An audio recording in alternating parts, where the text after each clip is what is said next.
ఆంధ్రప్రదేశ్ రాష్ట్రంలో అంట ఈవీఎంలు గోల్మాలైనాయట.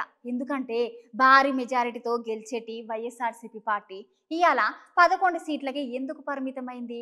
పెద్ద పెద్ద సర్వేలు చేసి జగన్ సారు గెలుస్తాడని చెప్పిండ్రు కదా.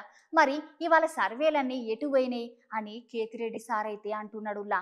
మరిగా సార్ ఏం మాట్లాడుతున్నాడు, ఏమంటున్నాడు ఓసారి మీరే వినుండ్రి.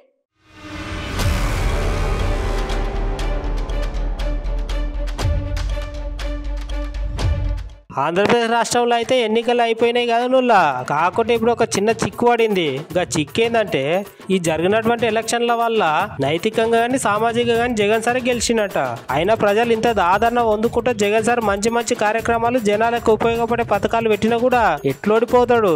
చంద్రబాబు నాయుడు కావాలనే జగన్ సార్ ఓడించడానికే జిమ్మికులు చేసి ఏవిఎం మిషన్లు మార్చేసిండని మాజీ ఎమ్మెల్యే కేతిరెడ్డి సార్ అయితే మాట్లాడుతున్నాడు. జరిగిన ఎన్నికల మీద సంచలనమైన విషయాలు చెప్తున్నాడు.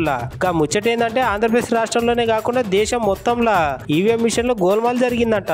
పోలైన ఓట్లకి ఈవీఎం లో ఉన్న ఓట్లకి అసలే పొంతలేదని మాజీ ఎమ్మెల్యే కేతిరెడ్డి సార్ అయితే ఫుల్ గా గరం అవుతున్నాడు.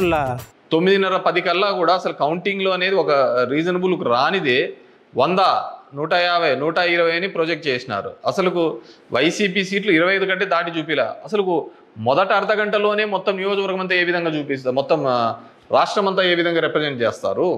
సో ఆ విధంగా రిప్రజెంట్ చేయడానికి ఏంటంటే బేసిక్గా అక్కడున్న ఏజెంట్లు కావచ్చు, అధికారులు కావచ్చు, వన్ సైడెడ్గా పోవడం కోసం ఆ విధంగా చేసినారు. ఆ విధంగానే ఉండడంతో ఆల్మోస్ట్ వాళ్ళందరూ కూడా 10:30 నుంచి బయటికి రావడం మొదలుపెట్టినారు. ఏం జరిగింది అనేది అసలు ఎవరికే కానీ అర్థం కాలేదు.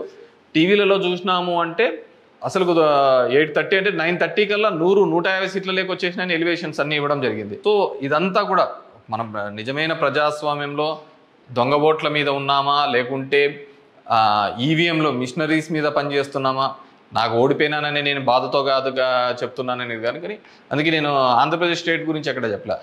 దేశంలో జరిగినది వివిధ దీనిలలో చెప్పినది. ప్రశాంత్ భూషణ్ కూడా ఆయన సీనియర్ లాయర్గా కూడా ఆయన కూడా పోరాడుతున్న సందర్భం చూసాం. జనాలు మీరు ఇంకా తిరిగినే చాలు, చేసినే చాలు, ఇది చాలు అని చెప్పేసి ఒక బ్రేక్ ఇచ్చినట్టుగా ఉంది. కానీ బ్రేక్ ఇచ్చినంత తప్ప నాకు రాజకీయాలు తప్ప వేరేది ఏమీ తెలియదు. కాబట్టి డెఫినెట్గా నా గొంతును వినిపిస్తూనే ఉంటాను. అన్ని విధాలుగా కూడా ఎక్కడెక్కడ ఏ తప్పులు జరుగుతున్నా కానీ అది నియోజకవర్గ వ్యాప్తంగా కావచ్చు, రాష్ట్ర వ్యాప్తంగా కావచ్చు, దేశవ్యాప్తంగా కావచ్చు, ఖచ్చితంగా ఇంకా ఇట్లా కాకుండా నేనేం వేరే వాళ్ళను బూతులు తిట్టేది ఇంకోటి అవసరం లే.